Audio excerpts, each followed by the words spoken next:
ಎಲ್ಲೂ ನಮಸ್ಕಾರ, ನಾನು ಅಭಿಷೇಕ್. ನೀವು ನೋಡ್ತಾ ಇದ್ದೀರಾ ಹೊಸ ಹಾರ್ಲೆ ಡೇವಿಡ್ಸನ್ X440T ಅನ್ನುವಂಥ ಈ ಒಂದು ಬೈಕಲ್ಲಿ ಪರ್ಫಾರ್ಮೆನ್ಸ್ ಅಲ್ಲಿ ಏನೇನು ಚೇಂಜ್ ಆಗಿದೆ ಅಂತ ನೋಡೋಣ ಬನ್ನಿ. ಸೊ ಈ ಒಂದು ಬೈಕ್ನ ಡಿಸೈನ್ ಬಗ್ಗೆ ಮಾತಾಡಲೇಬೇಕು. ಈ ಒಂದು ಬೈಕ್ ಏನಿದೆ, ನಮಗೆ ಹಾರ್ಲೆ ಡೇವಿಡ್ಸನ್ನ ಲೆಜೆಂಡರಿ ಬೈಕ್ ಆಗಿರುವಂತಹ XR1200 ಅಂತ ಒಂದು ಬೈಕ್ ಇದೆ. ಅದು actually world number 1 racing bike ಆಗಿತ್ತು. ಆ ಒಂದು ಬೈಕ್ನ ಡಿಸೈನ್ ಇಂದ ಇನ್ಸ್ಪೈರ್ ಆಗಿ ನಮಗೆ ಈ ಒಂದು ಬೈಕ್ ರೆಡಿ ಆಗಿದೆ ಅಂತ ಹೇಳ್ಬೋದು. ನಮಗೆ ಈ ಒಂದು ಪಾರ್ಟ್ ಇಲ್ಲಿಂದ ಏನಿದೆ ಇದು ನಮಗೆ ಆಕ್ಚುಲಿ ಅದೇ ರೀತಿ ಸಿಗುತ್ತೆ.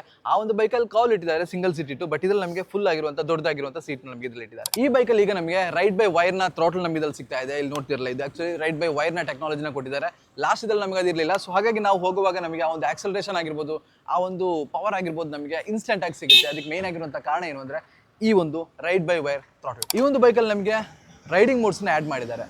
ರೈನ್ ಮತ್ತೆ ರೋಡ್ ಅನ್ನೋಂಥ ಒಂದು ರೈಡಿಂಗ್ ಮೋಡ್ಸ್ ನಮಗೆ ಈ ಒಂದು ಬೈಕಲ್ಲಿ ಸಿಗ್ತಾ ಇದೆ. ಸೊ ನಮಗೆ ಇದರಲ್ಲಿ ABS ಆಗಿರ್ಬೋದು, ಟ್ರಾಕ್ಷನ್ ಕಂಟ್ರೋಲ್ ಆಗಿರ್ಬೋದು, ಅದನ್ನ ಸ್ವಿಚ್ ಮಾಡ್ಬೋದು. ಈಗ ರೋಡ್ ಮೋಡಲ್ ನಮಗೆ ಟ್ರಾಕ್ಷನ್ ಮತ್ತೆ ABS ಎರಡನ್ನೂ ಕೂಡ ಸ್ವಿಚ್ ಮಾಡ್ಬೋದು. ಆಫ್ ರೋಡ್ ಹೋಗುವಾಗ ನಿಮಗೆ ಬೇಕಾದಷ್ಟು ಫನ್ ಆಗಿರ್ಬೋದು, ಆ ಒಂದು ಸ್ಲೈಡಿಂಗ್ ಆಗಿರ್ಬೋದು, ಪರ್ಫಾರ್ಮೆನ್ಸ್ ಆಗಿರ್ಬೋದು ನಿಮಗೆ ಫೀಲ್ ಆಗುತ್ತೆ. ಕೊನೆಯದಾಗಿ ಈ ಒಂದು ಬೈಕ್ನ ಎಂಜಿನ್ ಬಗ್ಗೆ ಮಾತಾಡೋಣ. 440cc single cylinder air and oil cooled engine ನಮಗೆ ಇದರಲ್ಲಿ ಸಿಗ್ತಾ ಇದೆ. ಸೊ ಪವರ್ ಬಗ್ಗೆ ಮಾತಾಡಬೇಕಾದ್ರೆ 38 PS ಪವರ್, ಅದೇ ರೀತಿ ನಮಗೆ 28 Nm ಟಾರ್ಕ್ ಕೂಡ ನಮಗೆ ಒಂದು ಬೈಕ್ ಪ್ರೊಡ್ಯೂಸ್ ಮಾಡುತ್ತೆ ಅಂತ ಹೇಳ್ಬೋದು.